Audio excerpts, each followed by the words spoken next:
بسم الله والصلاه والسلام على رسول الله. مساء الفل. النهارده ان شاء الله معانا هونداي اي اكس 35. عملنا الفرش اسود، خيط البنط رصاصي فاتح، تصميم بالمكنه الكمبيوتر من اختيار صاحب السياره. كنا عملناه قبل كده في عربيه تيجوان، هو اختار نعمل له زيه. طبعا تليك حريه الاختيار سواء الفرش لونه او لون الخيط او التصميم، سواء بالمكنه الكمبيوتر مكنه عاديه ساده خالص، انت ليك حريه الاختيار.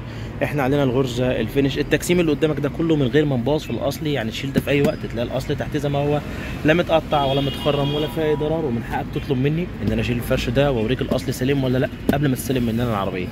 كراسي، مخدع، كونسول، ما عملناش حاجه في الاول ولا في الارضيه، هي كانت معموله قبل كده واللي عملها ما شاء الله عليه صنايعي.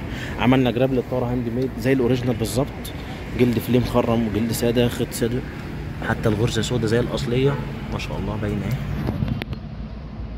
تمام.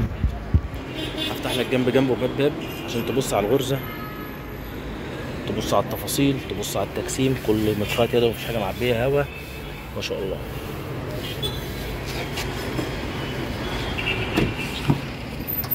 ظهر الكرسي بيبقى فبر.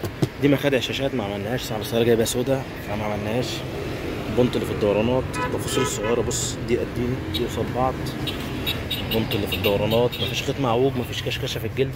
التفاصيل الصغيره، فتحات الحزام على وضعها الصغيره والكبيره. مخدع يقفل براحته ويفتح براحته ما شاء الله عليه. كل ده زي ما قلنا متجسم يدوي، مفيش حاجه معبيه هوا. مهما تقعد على الكرسي مش هيعبي تحتيك، مش هيكرمش، مش هيحتاج يتشد. الف لك برده الناحيه التانيه عشان اوريك كل حاجه.